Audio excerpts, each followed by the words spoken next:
Hello friends, this is Shivam Dubey from English Kingdom, Rattrap Prayagraj. Welcome to the class. We are continue with KVS PGT class. That's free of cost actually, and regularly running and trying to complete the course of KVS PGT. Though we all know time is not so much, and so we have to go quick, and whatever possible material you have, you must try to go through that, and we are not actually left with so much time that we can try anything different. So I will just suggest you all to go with your regular revision to the class, and don't be panicked at all. Simply be concentrated and give more time to your study. This is how you can make your study better. This is how you can make your presentation better. This is how you can keep the things that you have learnt in your mind. And tomorrow the previous test will be rescheduled, and that will be at night 9 p.m. So those who could not appear in the previous test of KVS PGT on the app English Kingdom must be there. And the next test we are going to have this on Sunday. So the second test for KVS PGT will be held on Sunday this, and the last test that you could not actually attempt is going to be rescheduled on 2nd February at 9 p.m. So don't miss this time. It will give you a chance to improve your skill of learning and to refresh the things that are there in your mind. Okay, right, we are continue with the Rattrap and was from Selma, Lagerlof.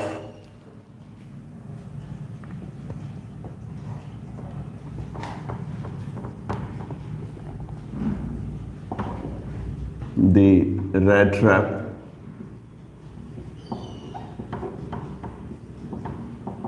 And in our previous class, we could study something about the Rattrap and the writing skill of Selma, how she presented her character from the real life, means life-like character she most of the time uses used in her stories and works.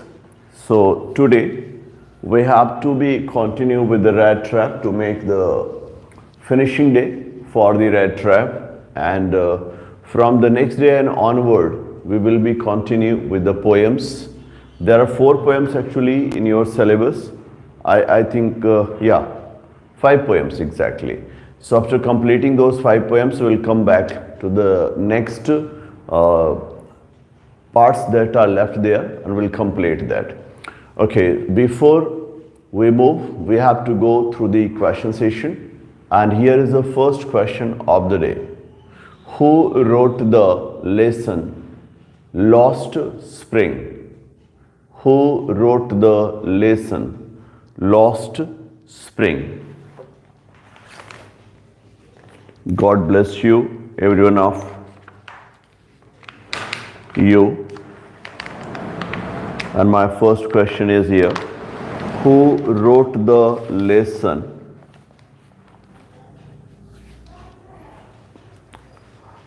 Lost Spring? And we have the answer there on the screen. Coming from Ganeshwar, he is followed by Sachin, Vinita, Devin, Mansha, Kalpana, and Supriya. They have all answered it correct, and the right answer is Anish Jung. Okay, what is complete name of Selma Lagerlof? What is complete name of Selma Lagerlof?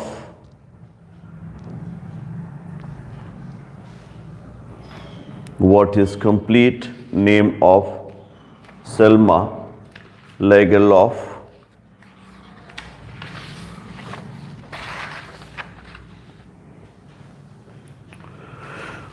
Well, Selma Lagerlof, you studying with her Rattrap. What was her complete name? That's my next question. Tell the complete name of, oh, Supriya, not the name of the lesson, beta. Complete name of Selma Lagerlof.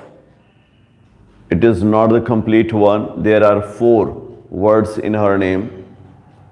We are just pronouncing the first and the last, Selma and Lagerlof. What are the 2 middle names? Okay, there's no answer. It's a Selma Ottilia Lovisa Lagerlof. Ottilia Lovisa. That should be in the middle of the name. Okay, going with the next one.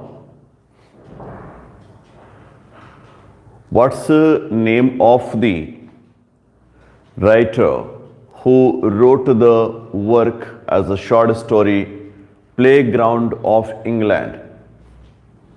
What's the name of the writer who wrote the short story, Playground of England? Who wrote the story, The Playground of England?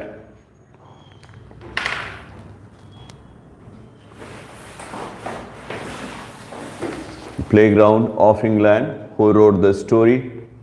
It was a short story. You will have to tell the name of the writer.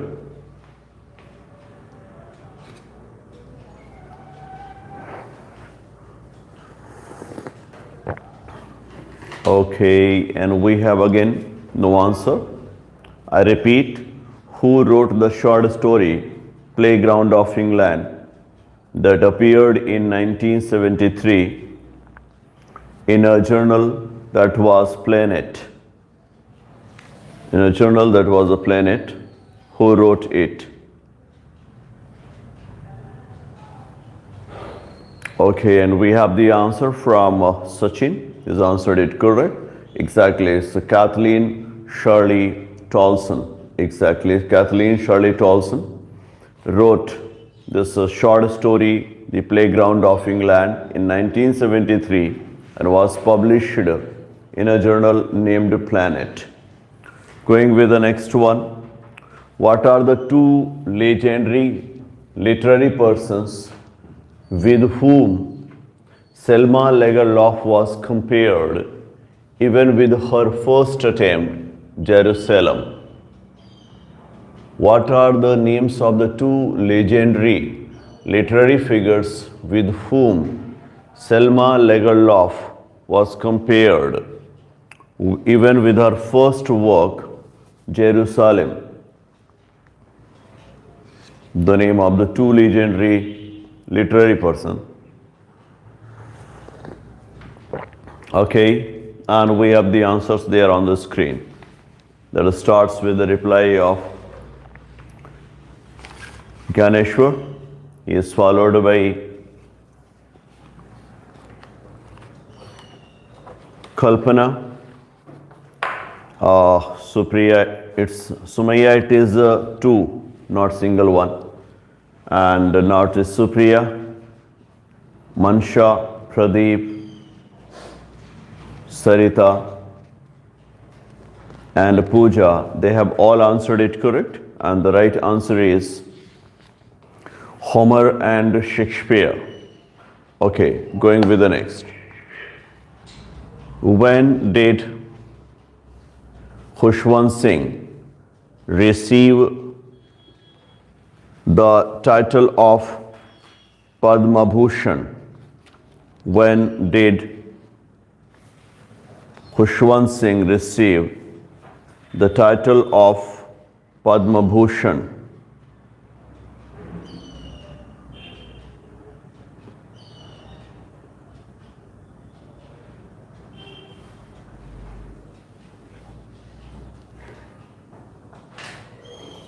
Okay, and we have the answer there on the screen. No, Kalpana. Receiving, that's my question. And the right answer starts with Sachin, followed by Ganeshwar, Sarita, Vinita, Devin, Supriya, Pradeep, Mansha, Pooja, Kalpana. They have all answered it correct.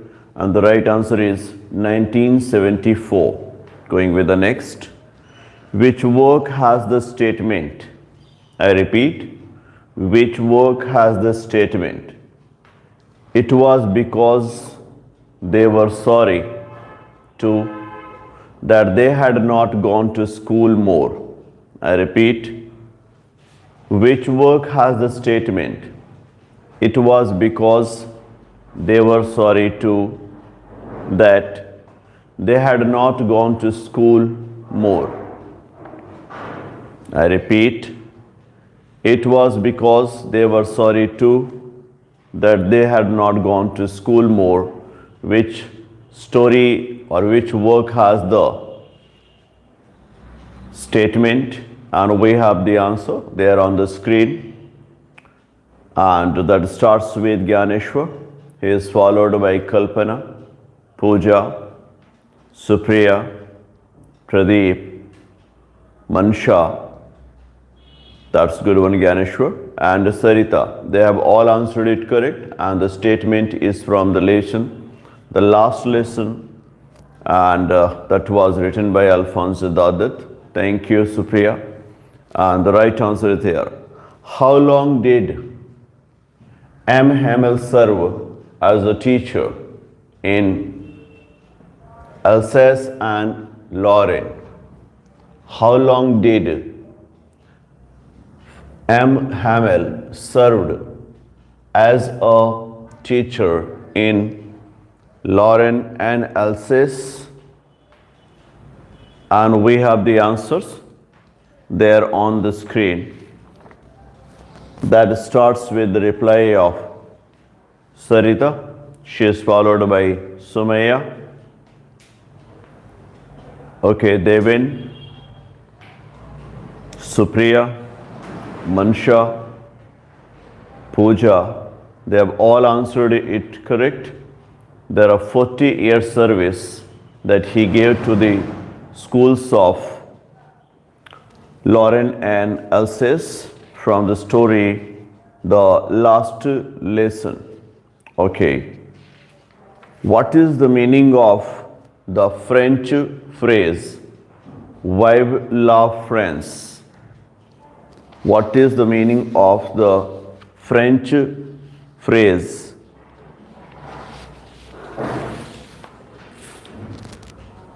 That is, vive la France.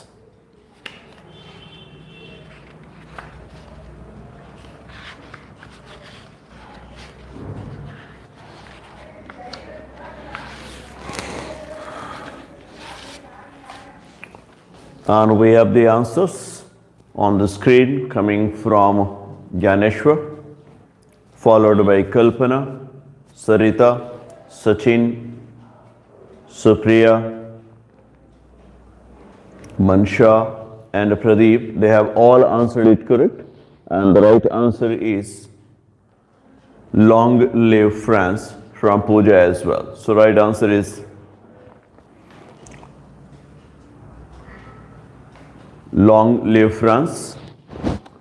Well, who stated, I have nothing else to do from Lost Spring? I have nothing else to do from Lost Spring. Who stated? Who stated, I have nothing else to do from Lost Spring? No, Sumaya, that's not my question. Who speaks the statement from the Lost Spring of Anise Zen? That's my question. I have nothing else to do. And we have the answers there on the screen. Okay, the right one is starting with Gyaneshwar. That is actually Sahib-e Alam, the first protagonist from the lesson. And here we continue with the reply of Kalpana, Supriya. Now it is Sarita, they have all answered it correct. The name is Sahibe Alam. Okay. What's the name of the river mentioned in the early part of the story Deep Water? What's the name of the river mentioned in the early part of the story Deep Water?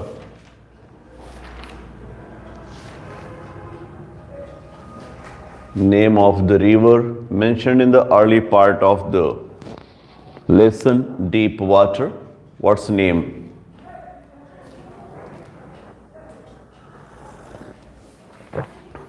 And we have the answer.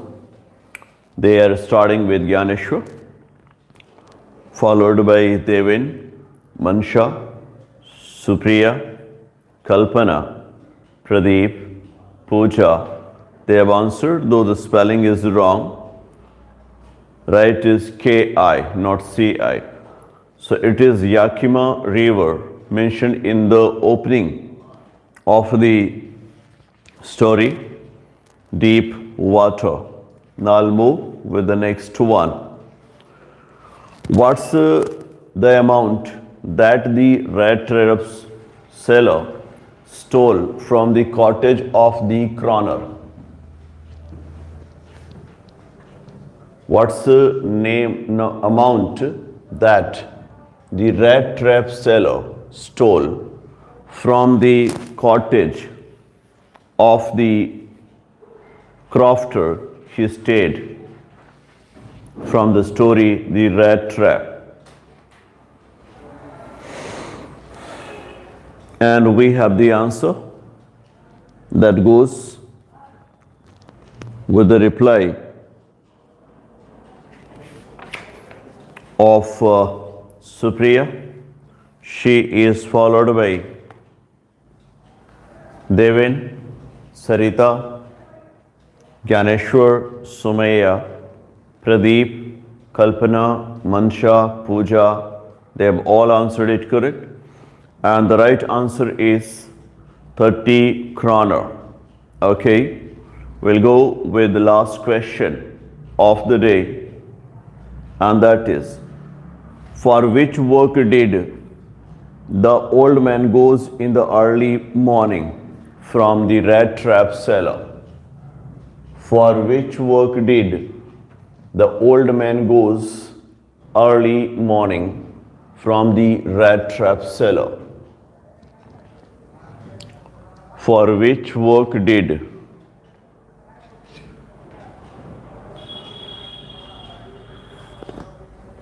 the old man goes early in the morning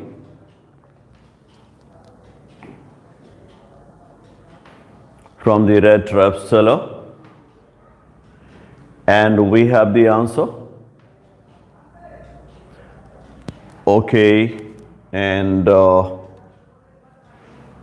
yes, that was somewhat correct, Sarita. No need to delete it, because to milk or for milking, both are the same. Milking cow you can include there. And that's why the much better is here from Gyaneshwar. And okay, they win. So perfect answer there seems to be, for milking his own cow, he goes early in the morning. Okay, going with the next, because your guys have not been very clear. It seems like you guys are copying each other. Don't try to copy. It's no need. Just try to see what the correct answer should be and try to answer accordingly. Okay, and well, what did the Rattrap seller make? What did the Rattrap seller make? Taking some raw material from the stores or big farms. What did the Rattrap seller make? Taking the raw material from the stores or some big farms. What did the Rattrap seller make? Taking the raw material from the store or big firm? And we have the answer there on the screen, starting with Gyaneshwar, Sachin. It's not Rattrap, it's a rat, not rate. Okay, Kalpana, Supriya, Pradeep, and Devin. They have all answered it correct, and the right answer is the rat trap. Rate and rat both are different, so be careful. The question had actually the answer. I said rat trap seller. So simply you can go with the material that he was receiving from the stores and big farms. He was making the rat trap, and that's the whole story. And in our previous class, we could see that the things that attract us towards it, they are actually used as a bait, and we all human beings are moving around it, moving for it, and that makes the whole story of this, the rat trap. Ultimately, as we see, knowledge is knowledge, experience is experience, and here knowledge fails against experience, and the rat trap seller, though knows what he is doing, though knows what can happen, still he attempts the theory, and he goes for stealing 30 kroner from the cottage of the old man who gave him shelter, shared his porridge, shared his tobacco, and ultimately the cottage was looted. Okay, now I'll move with the next. As he walked along with the money in his pocket, he felt pleased with his smartness. ऐसा होता है कि जो हम लोग शुरू में चोरी करते हैं, तो हर चोर को ऐसा लगता है कि वो बड़ा ही स्मार्ट था, बड़ी सफाई से उसने काम किया और बड़ा खुश होता है। वैसे ही रैट ट्रैप के साथ हुआ, रैट ट्रैप सेलर के साथ हुआ। उसको भी ऐसा लग रहा था कि उसने बड़े आसानी से उस ओल्ड मैन को बेवकूफ़ बनाया, घर में प्रवेश भी नहीं किया और 30 kroner को चुरा लिया। He realized, of course, that at first he dared not continue on the public highway. उसने तुरंत दिमाग लगाया कि पब्लिक हाईवे है जहां आमतौर पर लोग आते जाते रहते हैं, कोई भी देख सकता है, तो इस रास्ते पर जाना ठीक नहीं है, कंटिन्यू रखना ठीक नहीं है। But must turn off the road into the woods, बल्कि उसे अपने रोड से हटना चाहिए, हाईवे छोड़ना चाहिए, और वुड्स का रास्ता है, जंगल का रास्ता, उस जंगल से होकर गुजरना चाहिए। During the first hours this caused him no difficulty. शुरुआत में जंगल का रास्ता भी उसके लिए कोई खास मुसीबत नहीं तैयार कर पाया। Later in the day it became worse, for it was a big and confusing forest. लेकिन जैसे जैसे वक्त बीतता गया, फॉरेस्ट में एंट्री करना उसके लिए बुरा होता गया। रीज़न ये था कि फॉरेस्ट बहुत ही बड़ा था और कन्फ्यूजन से भरा हुआ था, विच ही हैड गॉटन इनटू। सही मायने में अब वो इस जंगल में फंस गया था। He tried to be sure to walk in a definite direction. वो हर बार कोशिश करता कि वह वॉक करेगा, वो चलेगा, और जिस रास्ते पर जा रहा है वो रास्ता उसका डेफिनेट है, मतलब इस रास्ते पर गया नहीं है, इसी रास्ते पर वो जाएगा। But the paths twisted back and fourth so strangely. लेकिन रास्ते टेढ़े मेढ़े घूम फिर करके बड़े अजीबो गरीब तरीके से उसको घुमा करके उसी जगह ले आते थे। मतलब रास्ता कोई भी पकड़ रहा है, घूमकर उसी जगह आ जा रहा है। ये पकड़े तो भी घूमकर फिर से उसी जगह आ रहा है, ये पकड़े तो भी घूमकर उसी जगह आ रहा है। किसी भी रास्ते से जा रहा है वो घूमकर उसी जगह पर आ जा रहा है। He walked and walked without coming to the end of the wood. वो पैदल चलता रहा, पैदल चलता रहा, पैदल चलता रहा, लेकिन वुड का कोई एंड नहीं था, जंगल का कोई अंत नहीं था। And finally he realized that he had only been walking around in the same part of the forest. फाइनली उसको ये बात रियलाइज हो गया कि इतनी देर से वो वॉक कर रहा है, सुबह का निकला है, समझने की कोशिश करिएगा, इतनी देर से वो वॉक कर रहा है, लेकिन वो जंगल के दूसरे हिस्से में जा ही नहीं पाया, वो जंगल के उसी हिस्से में रह गया है, same part of the forest. All at once he recalled his thoughts about the world and the rat trap. अचानक से उसे याद आ गया अपना ही थॉट, अपना ही ख्याल उसे याद आया कि उसी ने तो कहा था कि दुनिया हम लोगों के सामने कुछ बेट्स फेंकती है, और अगर हम एक बार उस बेट्स को पकड़ने के लिए आगे बढ़ते हैं तब ये दुनिया हमारे लिए रेड ट्रैप बन जाती है, जिसकी जाल में हम फंस जाते हैं। उसको अब रियलाइज हो रहा है कि ज्ञान जो मैं सोच चुका था उस ज्ञान में मैं फंस चुका हूं। वो 30 क्रॉनर वो बेट थे जिसको लेने के लिए वो आगे बढ़ा था, और अब ये जंगल एक तरह से रैट ट्रैप हो गया है जिससे वो बाहर निकल ही नहीं पा रहा है, दिन भर की कोशिश कर रहा है। Now his own turn had come. बारी बारी से सबको मौके मिलते हैं, कभी कोई इस रैट ट्रैप में फंसता है, कभी कोई रैट ट्रैप में फंसता है, और इस बार ये खुद इस रैट ट्रैप में फंस गया है। He had let himself be fooled by a bait and had been caught. उसकी नजरों के सामने भी ये बेट रखी गई थी, समझ नहीं पाया, उस बेट के चक्कर में गया और उस बेट में वो फंस गया। आज caught, फंसा हुआ है वो। He had let himself be fooled by a bait and had been caught. The whole forest, with its trunks and branches, its thickets and fallen logs, closed in upon him like an impenetrable prison from which he could never escape. आज उसको ऐसा feel हो रहा था, the whole forest, पूरा का पूरा जंगल, with its trunks and branches, जहां उसकी जड़ें हैं, जहां उसकी डालियां हैं, its thickets and fallen logs, इसकी झाड़ियां हैं, thickets, इसकी fallen logs हैं, ढेर सारी लकड़ी के गुटके हैं, closed in upon him, उसके चारों तरफ से ऐसे क्लोज्ड हो गए, ऐसे बंद हो गए हैं, लाइक एन इनपेनिट्रेबल प्रिजन, जैसे कि ये ऐसा प्रिजन हो जिसको वो पेनिट्रेट नहीं कर सकता, जिसको वो तोड़ नहीं सकता, विच ही कुड नेवर एस्केप, जिसे अब वो बाहर निकल ही नहीं सकता।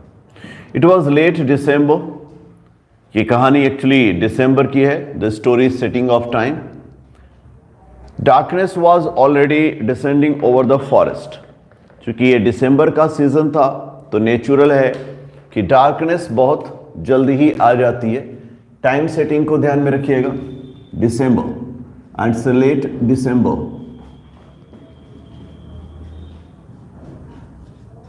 और दिसंबर में सूर्यदेव जल्दी ही अस्त हो जाते हैं तो अंधेरा भी बहुत जल्दी फैल जाता है। So it was the late in December, darkness was already descending over the forest. अंधेरा पहले से ही फॉरेस्ट की दुनिया में डिसेंड कर रहा था, मतलब फॉरेस्ट पर चारों तरफ से मंडरा रहा था। दिस इंक्रीज्ड द डेंजर, अब इस अंधेरे की वजह से खतरा और बढ़ गया। And increased also his gloom and despair, इतनी कोशिश करने के बावजूद लगभग दिन भर से उसी जंगल में उसी कोने में रह गया, तो अब धीरे धीरे हमारा रैट ट्रैप सेलर जो था वह भी डिस्पेयर में जाने लगा, निराशा में जाने लगा। Finally he saw no way out and he sank down to the ground. अंत में उसे समझ में आ गया कि अब इस जंगल से बाहर निकलने का कोई रास्ता नहीं। थक हार करके खुद ही जमीन पर गिर जाता है, sank down on the ground, tired to death. इतना थका हुआ था कि मरे हुए के समान लग रहा। समझने की कोशिश करिए, वैसे भी उसमें जान नहीं है, गाल सूख गए हैं, बिना खाए आंखें भूख में तड़पती रहती हैं।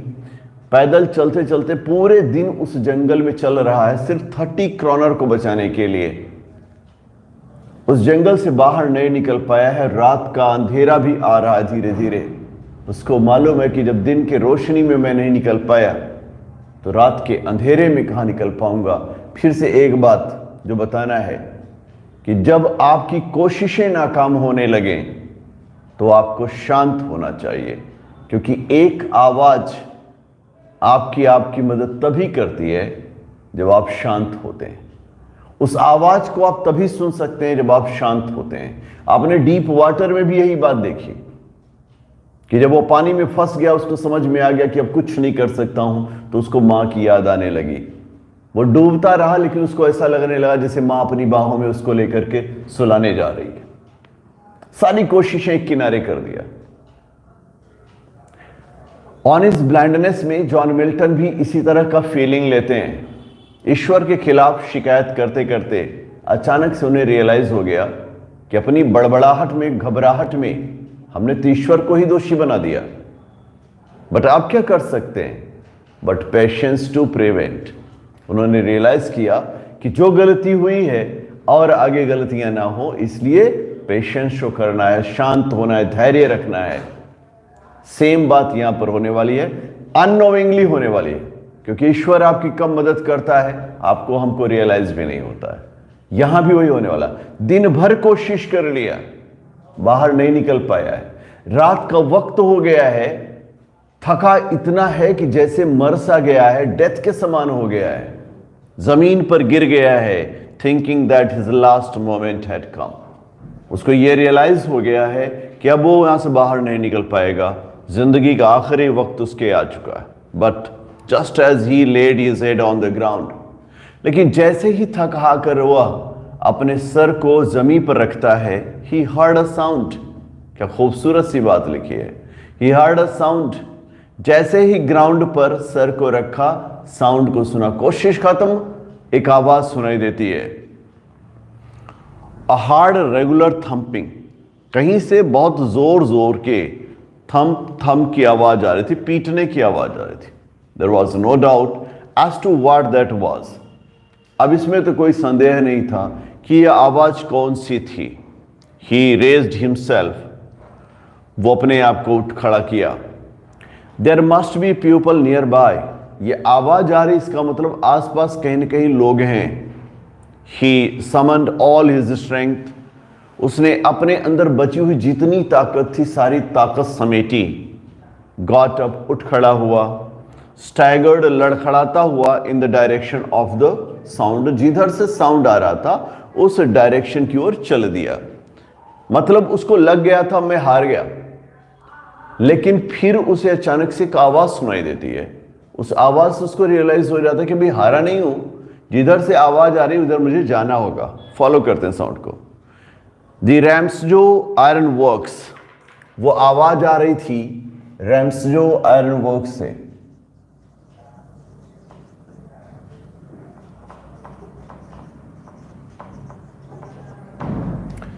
आपको मालूम है कि ओल्ड मैन जिसने इनको शेल्टर दिया था, वो भी क्रॉफ्टर का काम करता था इसी रैम्स जो आयरन वर्क्स में। उसे आवाज आई, which are now close down, जो ऑलमोस्ट बंद से थे। Were not so long ago, बहुत पहले की बात नहीं है। अ लार्ज प्लांट, बहुत बड़ा ये प्लांट था। With smelter, rolling mills and forge, जहाँ पर फॉर्ज होते थे वहाँ पर रोलिंग मिल्स होती थी, स्मेल्टर होते थे, मतलब काम चलता रहता था। In the summer time long lines of heavily loaded barges and scows slid down the canal. Canal के किनारे किनारे गर्मी के सीजन में भरी भरी गाड़ियां सामान को ले आती थी। Which led a large inland lake, जो वहां से होते हुए आगे बड़े एक लेक की ओर, दरिया की ओर लेकर जाती थी। In the winter time the roads near the mill were black from the all the coal dust. Winter का जब टाइम होता था तो जितने भी आसपास की रोड होती थी, कोल डस्ट की वजह से, कोयले की धूल की वजह से काली पड़ जाती थी। The roads were near mill black from all the coal dust which shifted down from the big charcoal crates. बड़े बड़े जो चारकोल होते थे उसके क्रैट होने से, चिटकने से जब धूल उड़ती थी तो धूल आसपास पड़ जाती थी कोयले की, तो काला पड़ गया था road. During one of the long dark evening just before Christmas, अगले दिन क्रिसमस होने वाला है और आज 24 दिसंबर है।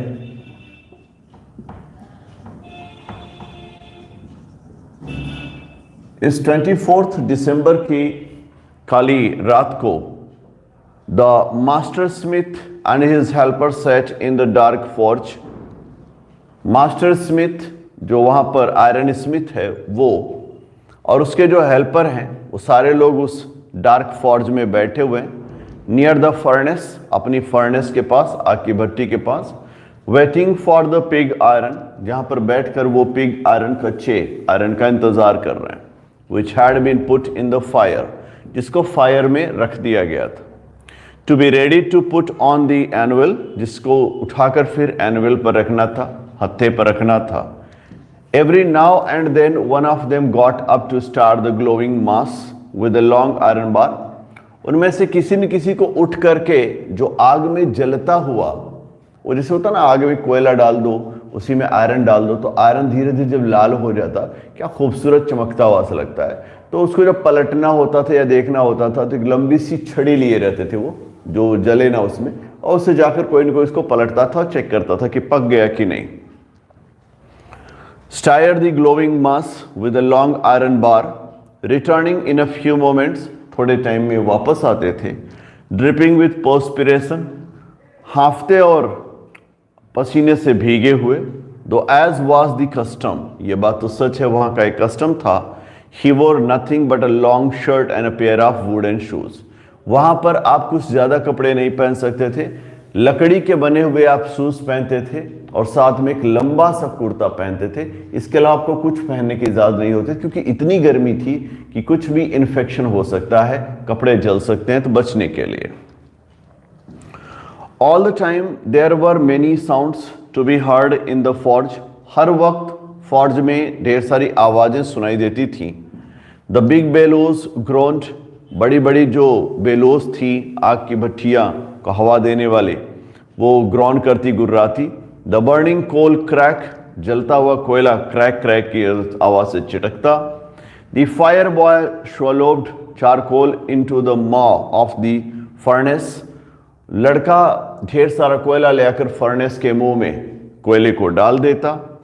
With a great deal of clatter, खड़खड़ाहट की ढेर सारी आवाज होती। आउटसाइड रोड दी वाटरफॉल, बगल में पानी का झरना था जो गिरता रहता।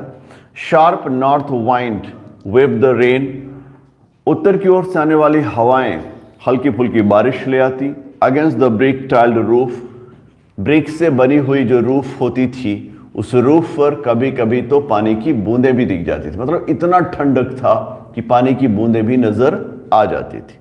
It was probably on account of all this noise, शायद ये सारी आवाज, वो कोयले के गिरने की आवाज, कोयले के चिटकने की आवाज, हवा के चलने की आवाज, झरने के गिरने की आवाज, ये सारी शायद आवाजें थी जो एक साथ इकट्ठा हुई। That the black Smith did not notice, जिसकी वजह से ब्लैक स्मिथ ने ध्यान ही नहीं दिया।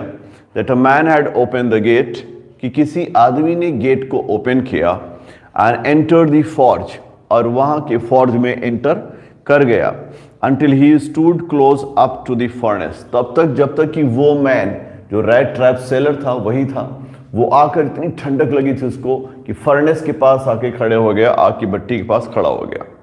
Surely it was nothing unusual for poor vagabond without any better shelter for the night to be attracted to the forge by the glow of light. Surely, ये तो बात निश्चित ही, it was nothing unusual for poor vagabond, ये बेचारा जो गरीब था ना, द रेड ट्रैप सेलर, इसके लिए कुछ भी अनयूजुअल नहीं था, गैर स्वाभाविक नहीं था ये। विदाउट एनी बेटर शेल्टर, क्योंकि उसके पास कोई और अच्छी शेल्टर तो थी नहीं फॉर द नाइट, की पूरी रात वो बिता सके। To be attracted to the forge by the glow of the light, जहाँ चमकती हुई खूबसूरत रोशनी से वो अट्रैक्ट था। Which escape through the sooty panes, चमकती हुई जो पेन्स होती थी, हालांकि पेन्स पर शीशे की जो खिड़कियां होती थी, खिड़कियों पर जो शीशे लगे थे उन पर कोयला इतना जम जाता था कि बहुत चमक तो नहीं थी, लेकिन जब आग जलती थी तो उसकी ग्लो बाहर तक जरूर दिखती थी। तो उससे होता हुआ शूटी पेन and come in to warm him themselves in front of the fire, और इस तरह से फायर के पास आकर वो अपने आप को वार्म करने लगा, खुद को गर्मी का एहसास देने लगा। The fire, the blacksmith glanced only casually and indifferently at the intruder. Blacksmith के लिए कॉमन बात थी, क्योंकि अक्सर करके कोई न कोई वहां तो आता ही रहता था, किसी न किसी की एंट्री होती रहती थी, तो उसके लिए आम बात थी कि रात के वक्त में कोई न कोई गुम हो गया होगा और यहां आ ही रहा होगा। He looked the way people of his type usually did, उस तरह के लोग, ब्लैक स्मिथ टाइप के लोग जिस तरह से देखा करते हैं वैसे उसने देखा। ब्लैक स्मिथ ने सबसे पहले इस इंट्रूडर को देखा। यहाँ इंट्रूडर नाम इनका हो गया क्योंकि बिना आज्ञा के प्रवेश लिए हैं, तो इंट्रूडर पर सबसे पहले नजर ब्लैक स्मिथ की जाती है। He looked the very people of his type usually did, with a long beard, dirty, raised, and with a bunch of red traps dangling on his chest. क्योंकि उसने रेड ट्रैप अपने ऊपर टांग रखे थे, जैसे इस तरह लटकते हुए, तो लड़खड़ाते हुए उसने देखा कि एक आदमी है जो लंबी लंबी दाढ़ियां रखा हुआ है, एकदम से गंदा लग रहा है, फटे पुराने कपड़े पहना हुआ है, ऊपर से रेड ट्रैप टांग लिया है गले में। इस टाइप का कोई आदमी आया हुआ। He asked permission to stay. उसने ब्लैक स्मिथ से पूछा कि भाई साहब क्या मैं यहाँ स्टे कर सकता हूँ, रुक सकता हूँ? The black master blacksmith nodded a haughty consent without honoring him with a single word. उसने सिर्फ सिर हिला दिया कि हाँ हाँ ठीक है, अब आ ही गए हो तो बैठ जाओ, क्या दिक्कत है। ये एक भी शब्द बोला नहीं उसको कि नहीं नहीं अब आए हैं तो आप रात को कहाँ जाएंगे, अभी भाई ठीक नहीं लग रहा है रात में जाने का, है ना, बैठिए बैठिए, सम्मान के साथ बैठिए। The tramp did not say anything either. हमारा जो ट्रैम्प था, आवारा व्यक्ति, ट्रैम्प कौन है? ये हमारे रेड ट्रैप सेलर, उसने भी कोई शब्द नहीं कहा। He did not come there to talk, but only to warm himself and sleep. सच में वहां बात करने तो आया नहीं था, वो आया था वहां पर वार्म करने खुद को और स्लीप, सोने के लिए। In those days, the Ramzo's iron mill was owned by a very prominent iron master. उन दिनों जब ये आया था तो रैम्सजो आयरन मिल जो था उसको ओन करने वाले जो मालिक थे एक बड़े ही विशेष आयरन मास्टर थे, whose greatest ambition was to ship out good iron to the market. उनका सबसे बड़ा एम्बिशन ये था कि जो सबसे अच्छा आयरन होगा उसे वो शिप आउट करेंगे, बाहर भेजेंगे। He watched both night and day to see that the work was done as well as possible. वो दिन रात चौकन्ने रहते थे आयरन मास्टर कि उनके फॉर्ज पे जो काम चल रहा है वो सच में अच्छा चल रहा है कि नहीं, और क्वालिटी ऑफ आयरन का बड़ा ध्यान रखा करते थे कि क्वालिटी खराब नहीं जानी चाहिए मार्केट में।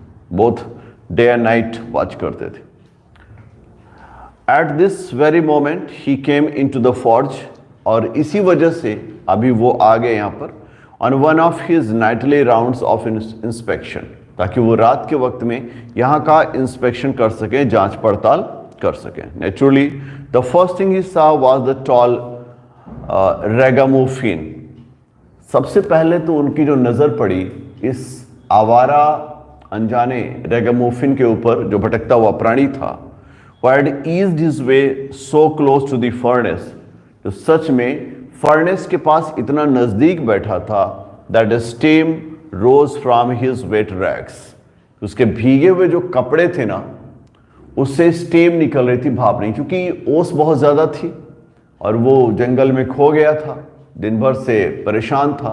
तो जब आग की भट्टी के पास वो बैठा तो जो भाप है उसकी बॉडी से निकल रहा था, तो नेचुरली कोई भी बंदा एंट्री करेगा तो देखेगा यार आदमी है कि उबलता हुआ कोई चीज़ है ये, है ना, तो उनकी नज़र ऑटोमेटिक उस पर पड़ गई। Steam rose from his wet rags. The iron master did not follow the example of the blacksmith. Iron master blacksmith की तरह नहीं था, उसको तो यह ध्यान रखना था कि उसके यहाँ कौन एंटर कर गया है, तो थोड़े से केयरफुल थे आयरन मास्टर, उन्होंने ब्लैक स्मिथ की तरह काम नहीं किया। Who had hardly deigned to look at the stranger, जो बड़ी मुश्किल से मशक्कत किए होंगे कि स्ट्रेंजर की तरफ देख भी सकें कि वो कौन है। He walked close up to him, इसलिए आयरन मास्टर धीरे धीरे चलते हुए उनके पास गए। Looked him over very carefully, बड़े ध्यान से उनको देखा। Then tore off his cloth hat to get a better view of his face, और जो उन्होंने अपने हैट पहन रखी थी उसको हटाया और ध्यान से देखने के लिए कि सच में ये आदमी कौन है, कौन सा है। But of course it was you, Neil Olof, he said. उन्होंने कहा, आयरन मास्टर ने कहा कि निश्चित तौर से तुम नील्स ओलोफो, पहला एक्सप्रेशन उसका था कि निश्चित तौर से तुम नील ओलोफो। He said, how you do look, कैसी शकल सूरत बना रखी है नील। The man with Rattrap had never before seen the iron master at the Ram's Jaws. चूंकि इस मैन ने जो रेड ट्रैप लेकर बेचता रहता था, उसने आयरन मास्टर को कभी यहां पर देखा ही नहीं था रैम्स जो पर। I did not even know what his name was. सच में उसको यह भी नहीं मालूम था कि उसका नाम क्या था। But it occurred to him that if the fine gentleman thought, लेकिन उसको ऐसा लगने लगा कि जो अच्छा आदमी, भला आदमी यहाँ पर आया हुआ है, he was an old acquaintance, ऐसे क्यों बिहेव कर रहा है जैसे कि वो उसका जाना पहचाना आदमी हो। He might perhaps throw him a couple of kroner, शायद जान पहचान करके एक दो क्रॉनर उसको दे देगा। मतलब जिसे होता है ना, गरीबी पर दया करके कभी कभी आप लोग एक दूसरे को दान कर देते हैं। अपने दोस्त को देखा कि बड़ा परेशान है तो कुछ पैसे उसको दे दिए, तो उसको लगा कि शायद अगर मेरी जान पर, मैं तो नहीं पहचान पा रहा हूँ, लेकिन अगर ये पहचान रहा है मुझे, जिस हिसाब से ये बात कर रहा है, तो स्वाभाविक रूप से कुछ न कुछ अमाउंट हमें दे देगा, एक दो क्रॉनर तो दे ही देगा। Therefore, he did not want to undeceive him all at once. तो इसलिए उन्होंने ये नहीं चाहा कि अब मैं इस आदमी से अपनी जान पहचान बचाऊं। उन्होंने भी बात बता दी, हाँ ठीक है, मैं ही नील्स हूं। Yes, God knows things have gone downhill with me, he said. उन्होंने कहा, अब आपको मैं क्या बताऊं कि जिंदगी ने क्या खेल खेला है मेरे साथ, सब तबाह हो गया, बर्बाद हो गया। You should not have resigned from the regiment, said the iron master. Iron master ने कहा कि तो फिर आपने रेजिमेंट से क्यों रिजाइन कर दिया? आप तो सेना की टुकड़ी में थे, तो रेजिमेंट से आपको रिजाइन नहीं करना चाहिए था। मतलब जो रेड ट्रैप सेलर है वो एक सैनिक था जिसने रेजिमेंट से रिजाइन किया था। That was a mistake. सच कहूं तो ये एक गलती थी। If only I had still been in the service at the time, it never would have happen. अगर मैं आज भी सर्विस में होता ना, तो मैं कभी भी इस रेजिमेंट से रिजाइन तो देता ही नहीं। Well, now of course you will come home with me. अब चलो चलो मेरे साथ, तुम मेरे घर चलो। मतलब आयरन मास्टर ने कहा कि आपको हमारे होम चलना पड़ेगा, हमारे घर चलना पड़ेगा। रेजिमेंट तो आपने छोड़ दिया, हम थे नहीं, लेकिन अगर हम रहे होते तो आपको हम छोड़ने न देते, और आपने पूरी तरह से ये गलत काम किया था। फिलहाल अभी तो आप हमारे घर चलेंगे। To go along up the manor house, जहां पर उनका मैनर हाउस था, उस जगह पर उनको जाना था। मैनर हाउस पर जाना था। And be received by the honour like an old regimental comrade, और वहां हम आपका पुराने तरह से स्वागत करेंगे, जैसे आप उनके रेजिमेंट से निकले हुए कोई कॉमरेड हो, उनके साथी हो, उस तरह से। That however did not please the tramp, लेकिन ये बात ट्रैम्प को अच्छी नहीं लगी थी। इतना तो अच्छा लगा था कि अगर ये मुझे जान पहचान रहा है तो 2-4 क्रॉनर दे देगा तो मेरा कुछ आज का खर्चा चल जाएगा। लेकिन यार अब ये क्या, ये तो अपने घर ले जाने की बात करने लगा। ये बात अच्छी नहीं है। इसलिए भी नहीं अच्छी है क्योंकि 30 क्रॉनर तो खुद चुरा कर भागा हूं। No I couldn't think of it, he said, looking quite alarmed. थोड़ा सा सावधान होते हुए उसने कहा, नहीं नहीं नहीं, मुझे ऐसा नहीं लगता कि मुझे आपके साथ चलना चाहिए। ही थॉट ऑफ द 30 क्रॉनर, क्योंकि उसका दिमाग हमेशा उस 30 क्रॉनर पर ही लगा हुआ था। To go up to the manor house would be like throwing himself voluntarily into lion's den. अगर मैं मैनर हाउस में जाता हूं तो मैं अपने आप को खुद ब खुद ऐसा लग रहा है जैसे लॉयन के डेन में, गुफा में खुद को खुद में डाल दे रहा हूं। He only wanted a chance to sleep here in the forge. सच कहें तो फॉर्ज के पास बैठकर केवल वो सोना चाहते थे। And then sneak away as inconspicuously as possible. और बड़े चुपके से वहां से निकल जाना चाहते थे, जैसे कि उनको कोई जानता ही ना कि कब वो आए और कब वहां से चले गए। The iron master assumed that he felt embarrassed because of his miserable clothing. Iron master को लगा कि मेरा जो रेड ट्रैप सेलर है, कॉमरेड है, नील्स ओलोफ, उसने थोड़ा सा अपने आप को एम्बेरेस्ड फील किया क्योंकि उसके कपड़े साफ सुथरे नहीं थे, गंदे थे। तो उन्हें लगा होगा कि यार ये पुराने हमारे साथी हैं, जान पहचान वाले हैं, अब हम गंदे कपड़ों के साथ इनके यहाँ कैसे जाएं। तो शायद इसलिए वो एम्बेरेस्ड फील कर रहा। Please don't think that I have such a fine home. उन्होंने कहा कि नहीं नहीं यार, बुरा न मानना, मेरे पास कोई ऐसा बड़ा घर नहीं है that you can not show yourself there, जहाँ तुम अपने आप को नहीं प्रेजेंट कर सकते। मतलब जो बड़ा घर हो, खूबसूरत घर हो ना, तो वहाँ एंट्री करने से थोड़ा सा हिचकिचाहट आती है, तो तुम्हें हिचकिचाने की जरूरत नहीं है। He said, Elizabeth is dead. Elizabeth अब रही नहीं। एलिजाबेथ इनकी वाइफ थी, आयरन मास्टर की, और वो अब इस दुनिया में नहीं है। As you may already have heard, तुमने तो सुना ही होगा, बॉयज आर अब्रॉड, मेरे जो बेटे हैं वो बॉयज मेरे अब्रॉड गए हुए हैं, विदेश गए हैं, मतलब घर पर वो भी नहीं है, मेरी वाइफ नहीं रही। And there is no one at home except my oldest daughter and myself, मेरे घर पर कोई नहीं है, मेरे घर पर सिर्फ मेरी सबसे बड़ी जो डॉटर है, ओल्डेस्ट डॉटर, वो है और मैं हूं। तो बहुत ज़्यादा दिक्कत की बात नहीं है कि मेरी वाइफ के सामने तुम शर्माओ, मेरे बच्चों के सामने तुम शर्माओ, वो सब बाहर है, कोई घर पे नहीं है। We were just saying that it was too bad we didn't have any company for Christmas. Actually, Christmas आ रहा 24 दिसंबर है और क्रिसमस के इस फेस्टिवल पर हमारे पास कोई हमारे जान पहचान का नहीं था, तो हमें थोड़ा सा ना बैड फील हो रहा था कि कोई जान पहचान वाला होता तो सेलिब्रेट करने में अच्छा लगता। Now come along with me and help us make the Christmas food disappear at little faster. और चलो हमारे साथ हमारे घर चलो, और जो क्रिसमस के लिए हम लोगों ने फूड बना के रखा हुआ है उसको जल्दी से खत्म करने में हमारी थोड़ी मदद करो। मतलब चलिए घर पे खाना पीना खाते हैं।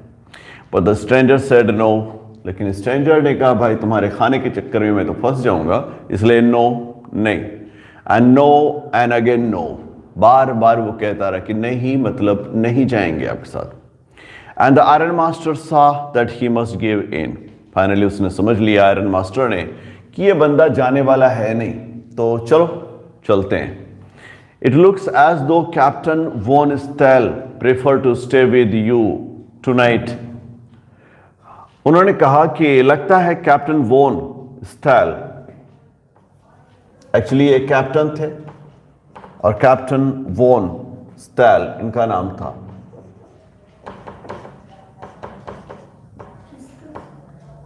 ये रैट्रैप सेलर का नाम कैप्टन वॉन स्टेल था। हाँ, नील का निक नेम था, नील ओलोफ, और कैप्टन वॉन स्टेल इनका रेजिमेंटल नेम था। तो इन्होंने डिसाइड कर लिया है, वो ब्लैक स्मिथ को कहते हैं स्टेन स्ट्रॉन्ग।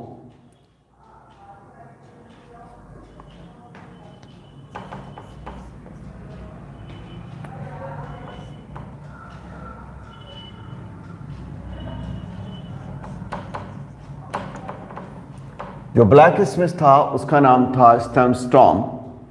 तो स्टैन स्टॉर्म को कहते हैं कि लगता है आज तुम्हारे साथ ही ये रहने वाले हैं, is said to the master blacksmith. Blacksmith से उन्होंने कहा, और ब्लैक स्मिथ का नाम जो है वो भी आपको दे दिया गया है, दैट इज स्टैन स्ट्रॉम्स। उन्होंने कहा कि मुझे ऐसा लगता है यार कि आज ये रात तुम्हारे साथ कैप्टन साहब रहेंगे, यहाँ पर हमारे साथ जाना नहीं चाहते हैं। And turned on his heel, और इतना कहकर वो घर की तरफ वापस मुड़ दिए। But he laughed to himself as he went away, लेकिन जैसे जैसे वो जा रहे थे वो इस बात पर लेकर मुस्कुरा रहे थे, हंस रहे थे। And the blacksmith who knew him understood very well that he had not said his last word, और blacksmith जो स्टेम स्ट्रॉन्ग थे वो अच्छी तरह से जानते थे कि आयरन मास्टर ने अभी आखिरी वर्ड कहा नहीं है, हार नहीं माना है, दिमाग कुछ और चल रहा है इसके। It was not more than half an hour before they heard the sound of carriage wheels outside the fort. लगभग आधे घंटे भी नहीं हुए थे, हाफ एन आवर भी नहीं हुए थे कि उनको फोर्ज के बाहर एक गाड़ी की आवाज सुनाई देती है, आती हुई गाड़ी की आवाज सुनाई देती है। And a new guest come in, और एक नया मेहमान अंदर आ गया। But this time it was not the iron master, लेकिन इस बार कोई आयरन मास्टर नहीं आया था। He had sent his daughter, सच में उन्होंने अपनी बेटी को वहां पर भेजा हुआ था। Apparently hoping that she would have better powers of persuasion than he himself. निश्चित तौर से वो ये समझ रहे थे कि बेटी में किसी को परसू करने का, उकसाने का या फुसलाने का ज्यादा अच्छा पावर होता है कंपैरेटिवली एक मैन में। She entered followed by a valet, वो अंदर आती हैं, उनके पीछे पीछे उनका एक सर्वेंट भी रहता है। Carrying on his arm a big fur coat, एक बड़ा सा फर कोट, फर वाला कोट पकड़ा हुआ था वो। She was not at all pretty, वो खूबसूरत तो बहुत नहीं थी, but seemed modest and quite शाई, लेकिन बहुत ही सौम्य और सीधी सादी लगती थी। In the forge everything was just as it had been earlier in the evening, शाम के वक्त में जैसा फॉर्ज में था सारी चीजें बिल्कुल वैसी ही थी। The master black Smith and his apprentice still sat on their bench, master जो था और अपने अप्रेंटिस के साथ अभी भी बेंच पर बैठा हुआ था। And the iron and charcoal still glowed in the furnace, iron और चारकोल दोनों ही अपने फर्नेस में, भट्टियों में एकदम चमक रहे थे। The stranger had stretched himself out on the floor, stranger सोचा जान बची और पूरा तसल्ली के साथ फ्लोर पर फैला हुआ सो गया। And lay with a piece of big iron under his head, तकिए के रूप में एक बड़ा सा कोयला रख लिया था, आयरन रख लिया था। His hat pulled down over his face, आइस के ऊपर उसने अपनी हैट लगा रखी थी। As soon as the young girl caught sight of him, जैसे ही इस नौजवान लड़की ने उसको देखा, she went up and lifted his hat, वो गई और उनके पास जाकर उनके हैट को हटा लेती है। The man was evidently used to sleeping with one eyes open, यह आदमी बड़ा शातिर था, क्योंकि रेजिमेंट से भी था, सेना से भी था, एक आंख बंद और एक आंख खुली रख करके भी सो सकता था। ही जम्प्ड अप अब्रप्टली, अचानक से जैसे उसने देखा कि किसी ने उसका हैट उठाया, अचानक से उठ के बैठ गया और seem to be quite frightened, बिल्कुल डरा हुआ सा महसूस रहा। My name is Edla will मैनसोन,